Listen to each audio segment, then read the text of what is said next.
కార్తీక్ వాళ్ళ నాన్న దీప దగ్గరికి వచ్చి తన పుట్టుకను అవమానిస్తూ ఉంటాడు. ఆ మాటలు వినగానే అక్కడ ఉన్న దీప అయితే చాలా బాధపడుతూ ఉంటుంది. ఇంతలో కార్తీక్ అక్కడికి వచ్చి, "ఏం మాట్లాడుతున్నావు అయ్యా?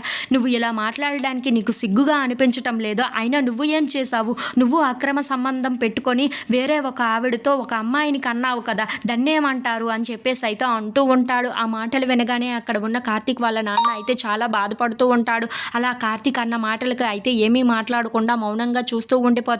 "అవును, నీకన్నా ఆ కుబేరగాళ్ళు చాలా మంచివాళ్ళు. ఆయన కాలు కడిగి నెత్తిన నీళ్లు జల్లుకోవచ్చు. ఎందుకంటే బస్టాండ్లో దొరికిన అమ్మాయిని తన కన్న కూతురులా పెంచుకొని ఇంతవరకు ఇలా తీసుకొని వచ్చారు. కానీ నువ్వేం చేశావు? నీకు పుట్టిన ఇద్దరు పిల్లల్ని రోడ్డు మీద వదిలేసినట్లుగా వదిలేసావు కదా. నువ్వు వాళ్ళ కోసం ఏం చేశావని, వాళ్ళ మంచితనం వల్ల నువ్వు ఇలా బ్రతుకుతున్నావు. అంతేకాని వాళ్ళకి ఏం చేశావు నువ్వు?" అని చెప్పేసి అయితే అడుగుతూ ఉంటాడు. ఆ మాటలు విని అక్కడ ఉన్న కార్తీక్ వాళ్ళ నాన్న అయితే ఏమీ మాట్లాడకుండా మౌనంగా చూస్తూ ఉండిపోతాడు. ఇంతలో అక్కడ ఉన్న కార్తీక్ వాళ్ళ నాన్న వైపు చూసి, "నువ్వు ఇలాంటి వాడివైనా సరే మా అమ్మ ఎంత మంచిదో, తనకి అక్రమ సంబంధంగా పుట్టిన ఆ స్వప్నని కూడా తన కొన్న కూతురు అనుకొని ఇంతవరకు ఇలా పెంచుకొని తనని పెద్దమ్మ అని పిలిపించుకుంటుంది. అలాంటి మనిషి నీకు భారీగా దొరికింది అంటే నీ అదృష్టం అది. అయినా నువ్వు ఏం చేశావు పిల్లల కోసం అని చెప్పి? నువ్వు పెంచావా, పోషించావా ఇంతవరకు?" అని చెప్పేసి అయితే గట్టిగా నిలదీస్తూ ఉంటాడు. ఆ మాటలు విని అక్కడ ఉన్న వాళ్ళ నాన్న అయితే ఏమీ మాట్లాడకుండా మౌనంగా చూస్తూ ఉండిపోతాడు.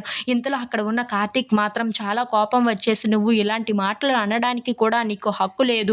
అయినా దీప ఏం తప్పు చేసిందని? ఎవరో కన్నె పడేస్తే అతను తీసుకొని వచ్చి పెంచారు. అంతేకాని తన పుట్టుకను ఇలా అవమానించడానికి నీకు రైట్స్ లేవు. నువ్వైనా నీ పిల్లల్ని ఎలా పెంచావు? వాళ్ళ ఇష్టాలని నీ ఇష్టాలుగా తీసుకున్నావా? ప్రేమించిన వాడిని పెళ్లి చేసుకుంటాను అంటే నీ కూతుర్ని నువ్వు వద్దు పొమ్మని ఇంట్లో నుండి గెంటేశావు.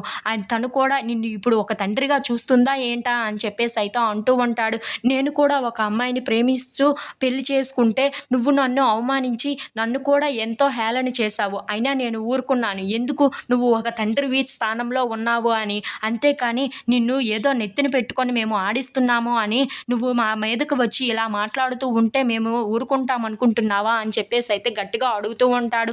"దీప ఏమీ తప్పు చేయలేదు. దీప కన్న తల్లిదండ్రులు ఎక్కడ ఉన్నా సరే వాళ్ళని నేను ఖచ్చితంగా తీసుకొని వస్తాను" అని చెప్పేసి అయితే అంటూ ఉంటాడు. "అయినా నీలాంటి తండ్రి ఏ పిల్లలకి ఉండకూడదు, ఏ భర్త కూడా అవ్వకూడదు" అని చెప్పేసి అయితే అంటూ ఉంటాడు. ఆ మాటలు వినగానే అక్కడ ఉన్న వాళ్ళ నాన్న అయితే చాలా బాధపడుతూ అక్కడి నుండి వెళ్ళిపోతూ ఉంటాడు.